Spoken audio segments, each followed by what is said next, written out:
Hello everybody, welcome back to the James Lawrence Allcott channel. It is 0-0, it is half time in the Manchester derby. Hopefully there's going to be some goals in the second half. I'm going to give you my analysis and thoughts at half time, and then at full time we'll see if my views change. There's always a there's a result bias often. So at half time it's a good place to be to give you my thoughts on the game so far, so that we don't just wash away that first half if in the second half we have a gluttony of goals. Before we get into the video actually, just to say thank you so much for all the new subscribers. We are getting pretty close now. We're just over 1,000 subs away from 60,000, which is my target for the end of this year. So if you are a knob, then continue to not be subscribed and watch the content. But if you aren't a knob, if you're not a knob, hit the subscribe button, okay? Cheers. So just to be clear, if you are a knob, don't subscribe. If you're not a knob, subscribe. Thanks a lot. Get on with it. I'll give you 5 seconds. 5, 4, 3, 2, 1. Merry Christmas. Thank you very much. Let's talk about this game. The lineups, first and foremost, Pogba came back into the team. Obviously, so much chat about him at the moment. Where does his future lie? We don't know, of course, but I'm pleased that he plays in this game because for me, this is the best team that he can put out in these kind of games. These games against other top 5, 6 sides where he's concerned about the opposition. I like this way of playing because that back four is so much better in terms of getting up the pitch because he doesn't trust Ole Gunnar Solskjaer, I'm talking about now. Generally, he doesn't trust the midfielders, or generally doesn't trust Man United to play through the lines, through the middle of the pitch. This way of playing is a much safer way of getting around a press and getting up the pitch. You're able to work round the side. Scott McTominay and Fred are playing in that too. I like that as well. I think they're the two that he trusts the most from a defensive point of view. And McTominay does it for Scotland as well a lot of the time. He actually plays in the back three as a centre-back for Scotland. But he drops in and starts sort of picking up the ball off Lindelof. And then he can play it out to Wan-Bissaka, or he can play it to Bruno Fernandes, who of course is in front of him. Then you've got Marcus Rashford and Mason Greenwood, two sort of inside forwards, I guess, in this game for Man United. And they're defensively a lot more sounder this way. You've got Pogba, who I've got a funny feeling about Pogba in this game, which I'll reveal my prediction at the end of this little part of it, right? But the good thing about Pogba in this game, and this is why I think Solskjaer's got his setup bang on, is that you've got Pogba there, and sometimes you're concerned about him once you lose the ball. You've two things that are great. For Man City, you've got Riyad Mahrez playing, who you don't have to be concerned about him sort of getting back and forward and you sort of missing out your marker and dribbling miles past someone like Luke Shaw. You've actually got to be more concerned about him drifting inside, which he's actually done a few times. But the good thing about that is you've got someone like Fred, who can both do his job as a DM, but he can also do the sort of covering work of Paul Pogba in those areas. So defensively, they're a lot more sounder on that right-hand side for Man City and Man United.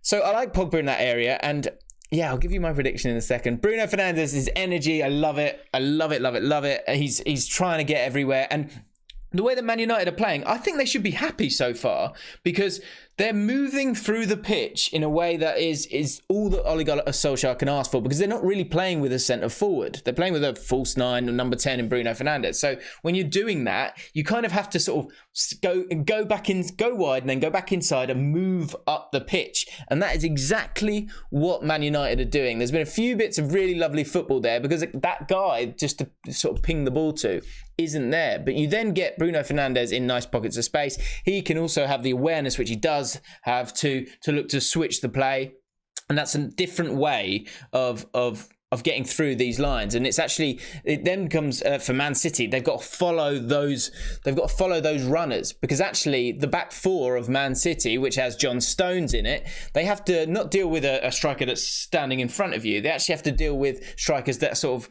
coming from deep. You need to, okay, here he comes, and then you've got to mark him that way. And I think that's a smart way for a Man United side that's got a terrible home record to get themselves kind of in a safe situation, but also offer something that utilises the strengths that they have, which is the pace and the dribbling ability of Mason Greenwood and Marcus Rashford, and Mason Greenwood be able to offer up those sort of snapshots. Bruno Fernandes starting deep with his runs and then going beyond as well. We saw that at one point as well, and then Pogba getting involved a little bit later down the line, because you've got Fred and McTominay sitting. So if they work down that right hand side, which is where the bulk of the good play from Man United has come, when you work down that right-hand side, you actually then allow Pogba to trot away into those middle areas. And I'll tell you what, I'll give it to you now. I think Paul Pogba could score a goal in this game. And I could see him scoring a goal from the edge of the box, sort of creeping into that kind of area. You've got Bruno Fernandes moving about, grooving about, and then no one really picking up Paul Pogba, and him maybe getting a shot off on the edge of the box or something like that, because you've got Rashford darting in, you've got all these players darting in, and then I feel like there's going to be this space here for Pogba.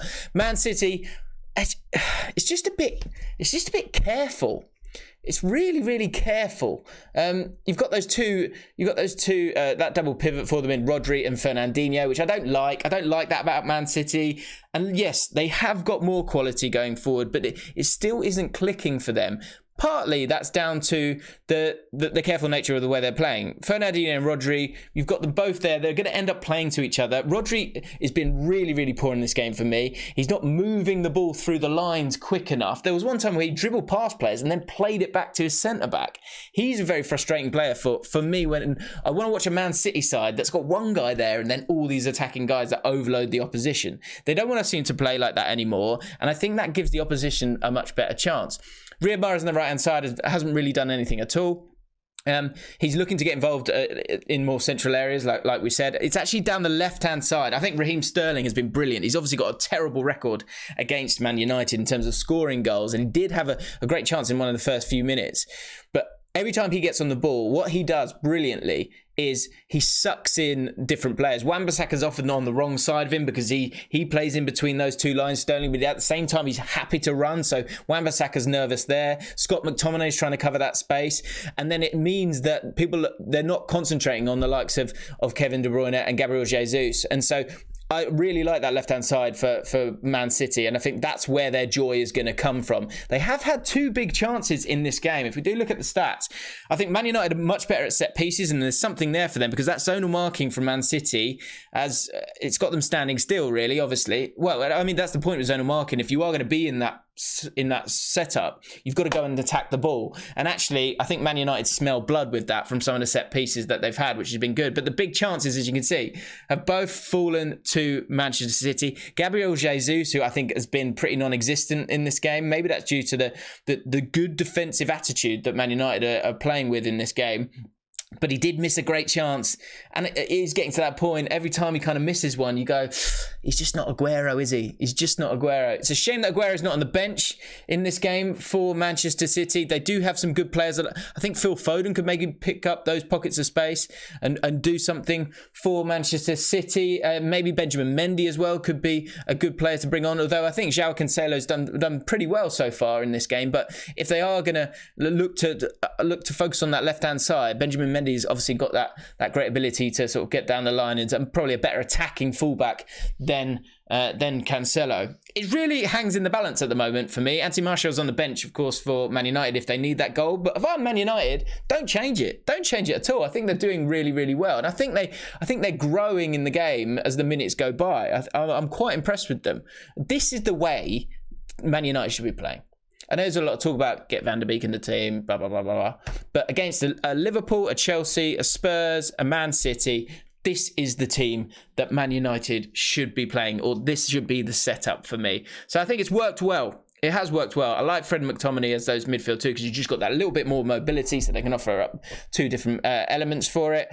But it hangs in the balance, and we will see what happens. Will it be a bit of quality from Man City? Will it be a bit of thrust as they dare to dream Man United in the second half? Because I think they'll be confident at half time and go, hang on a minute, we could do something here. I don't think there's going to be many goals in this game. I can see a set piece from Man United. I can see Paul Pogba, like I said, scoring the winner in this one maybe. And then they will look to sort of hang in there. For Man City, if they get the first goal, they win the game for me, because I think then the confidence will grow and I think maybe more goals will come. But if Man United get the first goal, I can imagine Man City getting frustrated once again in one of these big games. So for me, I'm going to put my neck on the line. I'm going to go for it. 1-0 to Man United. Pogba to score the goal. Why not? Let's find out what happens at full time. Wow, the Allcott curse continues with another 0-0. But don't worry, I have got something really interesting to tell you at the end of this game.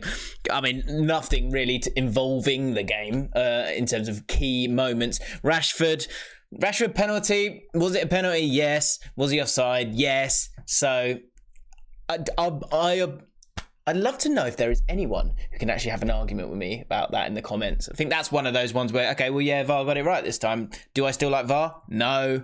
Would I like it to go? Yes. But that is what it is. That would have been obviously changed the game massively if they got that penalty, because, you know, they love a bloody penalty, do Man United. The game after that, look, Man City were sort of having a bit more of a go at it. But if we look at the stats at the end of the game, 11 shots to 9. Man City were a little bit toothless in terms of what they were doing up top. SofaScorer giving Gabriel Jesus 6.2. I thought he was pretty terrible. I think it was highlighted in that last minute where, yes, he was offside, but he's kind of gone through on goal, and he's just got, doesn't feel like he's got a lot of confidence or certainty in the way that he wants to play. But I kind of reflects Man City as well. For them to only have 9 shots in this game to Man United's 11, I think just shows that Man United, on the counter-attacks, their plan worked in a game where I think we generally were expecting Man City to dominate the ball, which they did, but Man City struggled to create stuff. So defensively, Man United got it right, and Man City, I think, have got to be a little bit frustrated with it. And for me, I was looking at the average positions of both of these teams, and it just tells you absolutely everything about the weaknesses that both teams have and why both of those teams, I'm now getting to a point with, certainly with Man City now, and I think we knew this a little while ago with Man United, there's no way these two are going to, for me, win a Champions League or win obviously Man United are definitely going to win a Champions League because they're in the Europa League now. But Man City, I don't see them winning a Champions League or a Premier League, certainly not the Premier League, if they continue to play the way they're playing at the moment. Because if we look at their average positions here, and this is taken from all the actions that they take part in. For Man City, you can't keep playing these two. And a lot of people understandably would go, look, Rodri was brought in to be the successor to Fernandinho. Fernandinho's 35 years old now. Fernandinho's been playing centre-back for the last season. But I think now, actually, with the run of games that Man City have got, they've got a lovely run of games now to mid-February, I think. Now is the time, actually, to just let's find out about Fernandinho, because you've got enough centre-backs that are playing well. I thought John Stones was really good in this game today. Ruben Diaz has come in and done well. Laporte, you've got good centre-backs, right? Ake as well can come in. So you're sorted there. Fernandinho's not going to be having to do that again. Age is but a number.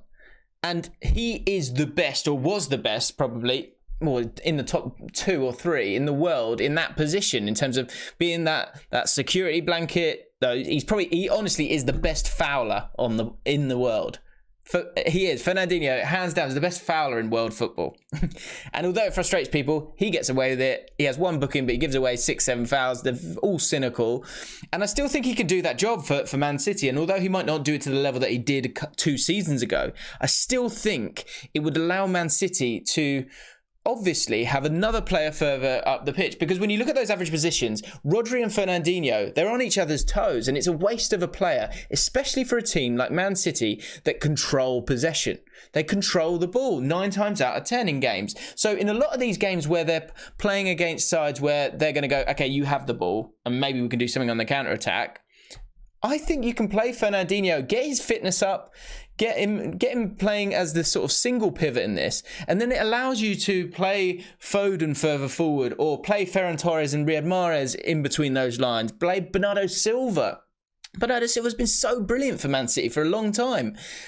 I don't think you need both of them there.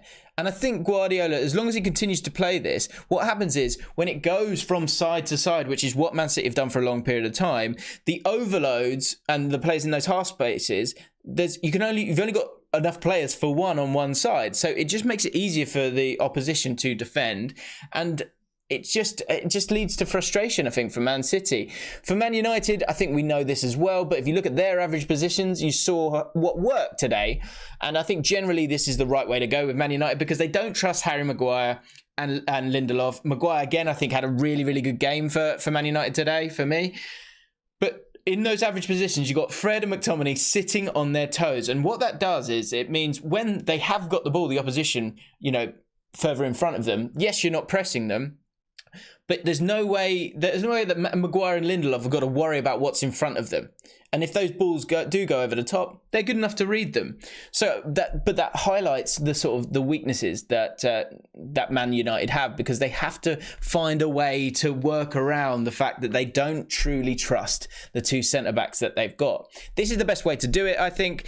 It gives them a chance, again, in these big games where they're maybe not going to be on top, because it does give them a real possibility of scoring goals on the break. And I think at times they play some really, really good football, and they also need to have some stability in the formations that they continue to play. So I get it.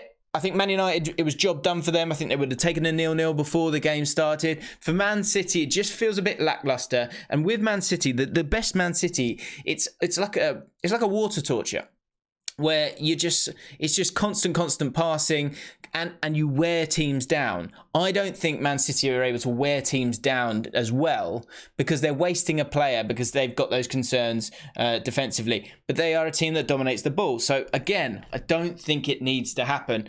It was 0-0. It was pretty boring. Nothing really happened. But I think there is a story to be told in those average positions for both of these teams, and they'll both go away with a draw, and they're both kind of happy with that, and the league won't be won or lost for Man City in this game. But for me, that performance highlighted why they're a little bit off the mark at the moment, because they need to be a bit more carefree and trust the attacking quality that they've got, because they have loads of it. And I don't think Fernandinho's finished, and I've got to be honest, I'm just not a big fan of Rodri at the moment.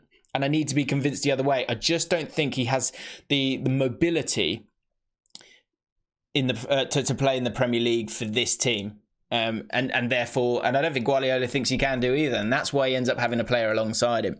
So those are my thoughts on the game. Let me know what you think about the sort of setups of these two teams and where they're heading in the comments below. Like I said, don't be a knob. Of course, I'm only joking with that. But if you would like to subscribe, I would love to get to 60k before the end of the year. So if you enjoyed it, do that. Hit the like button, and I'll see you next time.